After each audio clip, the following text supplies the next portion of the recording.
Punto número 8. Moción del grupo Costa del Sol si puede tic-tac sobre la violencia económica y la problemática que supone con las entidades financieras.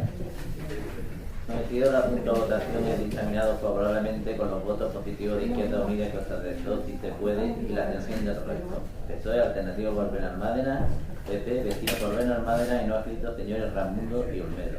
Proponiendo en consecuencia al Pleno acuerdo instar al Gobierno de España a que obligue a las entidades financieras a conceder a una de las partes solidarias la potestad de negociar su situación económica y renunciar al resto de deudores que no tienen la obligación de ser notificados de la extinción de su obligación, tal y como indica el artículo 1205 del Código Civil, ya que es facultad del acreedor ejercer dicha acción. Muchas gracias, señor García. Hola de nuevo. Se entiende como violencia económica la que se dirige a ocasionar un menoscabo en los recursos económicos o patrimoniales de la pareja, a través de la perturbación de la posesión, tenencia o propiedad de sus bienes, pérdida, sustracción, destrucción, retención o distracción indebida de objetos, instrumentos de trabajo, documentos personales, bienes, valores y derechos patrimoniales. Costa del Sol si puede quiere poner de manifiesto que esta violencia se está ejerciendo en las demandas hipotecarias, en tal extremo que las personas se ven abocadas al desahucio, sin ocasión de defender otra postura que no sea la impuesta por uno de los titulares, quien se niega a dar una solución pactada con las entidades financieras, conduciendo los acontecimientos al caos ante la imposibilidad de poder defenderse en el ámbito jurídico, penal o incluso ante un acuerdo con las entidades financieras.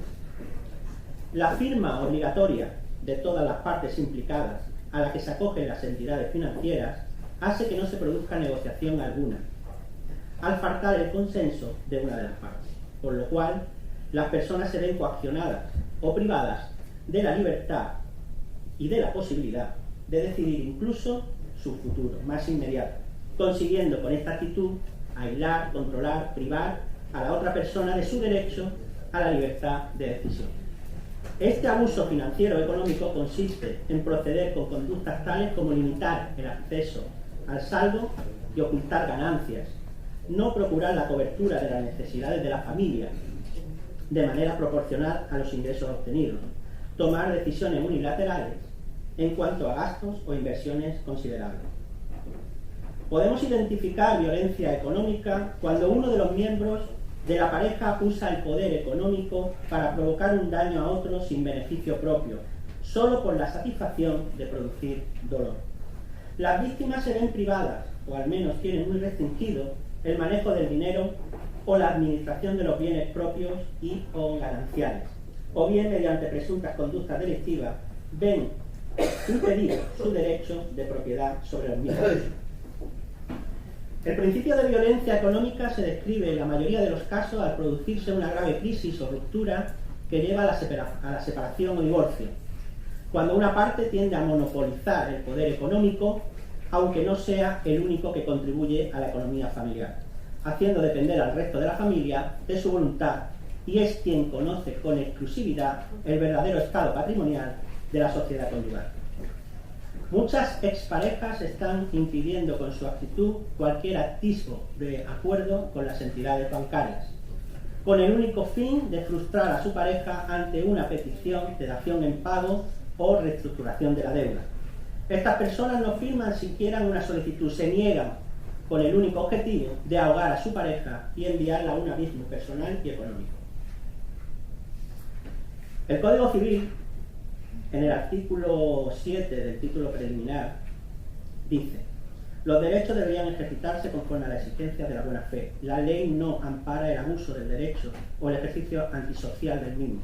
Todo acto o omisión que por la intención de su autor, por su objeto o por las circunstancias en las que se realice, sobrepase manifiestamente los límites normales del ejercicio de un derecho con daño para terceros, dará lugar a la correspondiente indemnización y a la adopción de las medidas judiciales o administrativas que impidan la persistencia en el abuso. Es decir, el hecho de omisión solo con la intención de perjudicar a una tercera persona sin beneficio alguno se considera un acto de mala fe.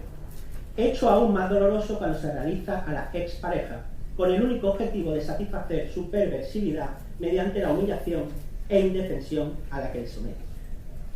El artículo 1205 del Código Civil cita: la novación, que consiste en sustituirse un nuevo deudor en lugar del primitivo, puede hacerse sin el consentimiento de éste, pero no sin el consentimiento del acreedor. Sabiendo, por tanto, que el deudor indolente e inactivo es un deudor de mala fe, que no se comporta como una persona responsable ni hace lo posible por procurar el buen fin del contrato y que tiene la potestad de obviarlo, es necesario que se tomen medidas para facilitar que la parte perjudicada tenga el amparo necesario para ejercer sus plenos derechos ante una ejecución hipotecaria injusta e indefensa. Todas las personas tienen derecho a una vivienda digna y para ello a veces es necesario tener la posibilidad de negociar citas, reestructuraciones, etc. Negar este derecho a la expareja al limitar su capacidad legal mediante la instigación y el acoso, inhibiéndose de su responsabilidad, es un método mezquino de violencia. Por todo lo expuesto, solicitamos que se apruebe el siguiente acuerdo: instar al Gobierno de España, ante esta problemática, a que obligue a las entidades financieras a conceder a una de las partes solidarias la potestad de negociar su situación económica y renunciar al resto de deudores que no tienen la obligación de ser notificados de la extinción de su obligación, tal y como indica el artículo 1205 del Código Civil, ya que es facultad del acreedor ejercer dicha acción. No. Muchas gracias. Se abre un turno de debate. ¿Intervenciones? Sí, señora García. Buenos días o buenas tardes ya de nuevo. Enrique, sabes que antes lo ha dicho uno de tus compañeros que los extremos se tocan. Hemos tratado y hemos hablado muchas veces de estos temas y hemos estado de acuerdo en el fondo de las cuestiones que se plantean. El sentido de nuestro voto va a ser positivo. Os vamos a apoyar. Pero creo que podemos hacer... tengo la obligación de decirte un par de cosas. Una, que creo que se están mezclando aquí conceptos. Se está mezclando el concepto que acuñáis como violencia económica con el maltrato psicológico y económico que puede dar una expareja a la otra en el ámbito económico, con la situación real del sistema bancario. Ese sistema bancario efectivamente necesita, y lo hemos hablado muchas veces, una reforma importantísima legislativa, que va a tardar, pero que tiene que empezar ya. De hecho, ha empezado en algunos aspectos, porque es cierto que la oficina de desahucios y el trabajo que se está haciendo desde las plataformas antidesahucio han funcionado, están funcionando, y en los juzgados se está trabajando, creo que bastante bien en esa línea, sobre todo en apoyo de las personas más que se encuentran más desfavorecidas o en una situación más vulnerable. Pero yo creo que nosotros podemos hacer algo más, no solamente un brindis al sol y decir que se inste al gobierno para que inicie esa reforma legislativa, que tiene que hacerla, y creo que la hará, pero creo que nosotros desde el ayuntamiento podemos hacer mucho más. Esa violencia económica de la que hablan no solamente la hacen los bancos, la hacen también las instituciones, porque cuántas veces nos hemos encontrado en este ayuntamiento que no se le puede aplicar a una expareja que cumple con su obligación en el municipio las subvenciones, por ejemplo, de IBI. ¿Por qué? Porque la otra parte está incumpliendo con su obligación. Por tanto, aparte de nuestro sí a ese acuerdo que proponéis, aparte de entender si hay ahí una especie de match mix que habéis hecho entre bancos y situaciones de parejas, podemos desde el Ayuntamiento de Benalmádena, que es lo que nos interesa, y a nuestros vecinos y vecinas, que trabajemos en esa línea. Que si es necesario que se realice un estudio económico o un informe desde la intervención, ahora que vamos a tener o que va a tener el interventor más ayuda, pues entonces creo que puede ser en corto plazo de tiempo. No hace falta que se agote la legislatura. De tal manera que para el año que viene ya las subvenciones del IBI se apliquen a esas situaciones de violencia económica, evidentemente que estén acreditadas y con unos parámetros. Así que nuestro voto es que sí. Proponemos además la inclusión de ese punto, que si no puede ser como punto, que se quede en mesa con el compromiso del estudio y que venga para el próximo pleno o para el trámite de presupuestos, y adelante. Muchas gracias, señora Galán. Bueno, hoy es sorprendente esto. Yo estoy de acuerdo totalmente con lo que plantea hoy el Partido Popular, cosa llamativa.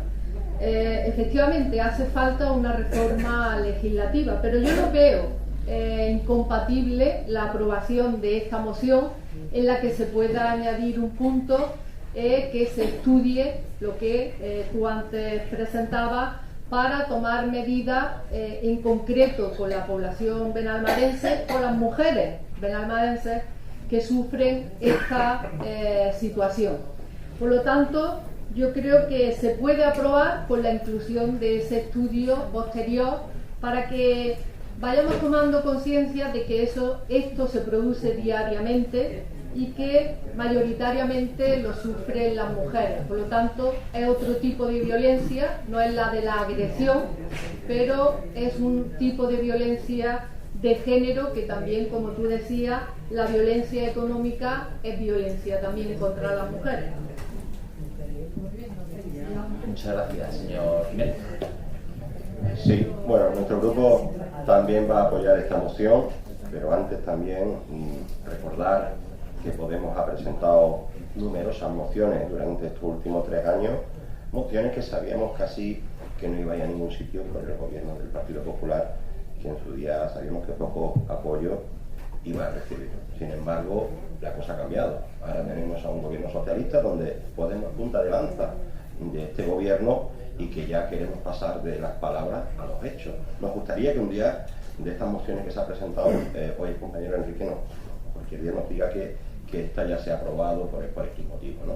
Pero de verdad que nos parece bien. ¿Quién va a votar en contra de este tipo de mociones y tantas como ella? Pero ya nos gustaría también de que estas modificaciones se llevaran adelante ahora que hay un gobierno socialista y que Podemos estar apoyando, no solamente a la hora de elegir el director de la Televisión Española, que me parece también muy bien que lo elijan entre todos, pero también estas mociones, a ver si alguna de ellas va a buen puerto. Gracias. Gracias, señor Arroyo. Sí, buenos días.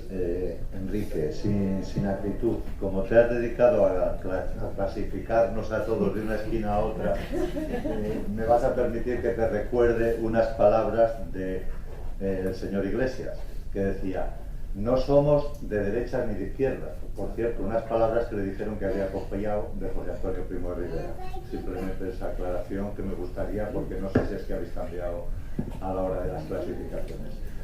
Respecto a la moción, evidentemente vamos a apoyar la moción. Lo que no tenemos muy claro es a la hora de la redacción que dice instar al gobierno de España para que actúe directamente sobre los bancos. Creemos que posiblemente no se puede hacer directamente, por eso sí nos gustaría a nosotros que se añadiera al final o se acometan las reformas legislativas necesarias para que esto se pueda llevar a cabo. Un poquito por cubrirnos y no hacer, como decía antes, un brindis al sol, de pedir algo que no pueda realizarse directamente, sino que implique esa reforma legislativa. Muchas gracias, señor García. Bueno, es su turno para cerrar, vaya, que no te le voy a dejar. Vale. Sí. Bueno, yo agradezco, lo primero que tengo que decir, que agradezco el apoyo de todos, la aportación incluso del Partido Popular, la consideración de mi compañero Bernardo. Aquí al concejal Manuel Arroyo, compañero de la corporación, decirle que sí, que yo he clasificado a todos menos al Izquierda Unida de Podemos, pero no hemos puesto etiqueta. Y no nos hemos puesto etiqueta porque sabemos precisamente dónde estamos. Y si no, te recomiendo que te quedes solamente con 2 palabras. Adelante, Andalucía. Bueno, señor García, se nos ha olvidado una cosa que creo que es importante. ¿Acepta usted que se incluya en la moción la petición de la señora Paloma García y la petición del señor Arroyo? Sí, que sería estudiar a través de la intervención cómo se puede aplicar algún tipo de medida que no perjudique en el caso de separación a uno de los cónyuges, ¿no? Sí, pero... Vale, pues eso lo vamos a incluir. De Pablo Iglesias no. Vamos a incluir en la moción lo de que además de que se obligue que se estudien las medidas legislativas necesarias para acometer lo que se pide en la moción, ¿vale? ¿Le parece? Entonces, votamos directamente a la moción, ¿no? Venga, primero la inclusión, ¿no? ¿Votos a favor de la inclusión? Y ahora, ¿votos a favor de la moción? Mira, muchas gracias.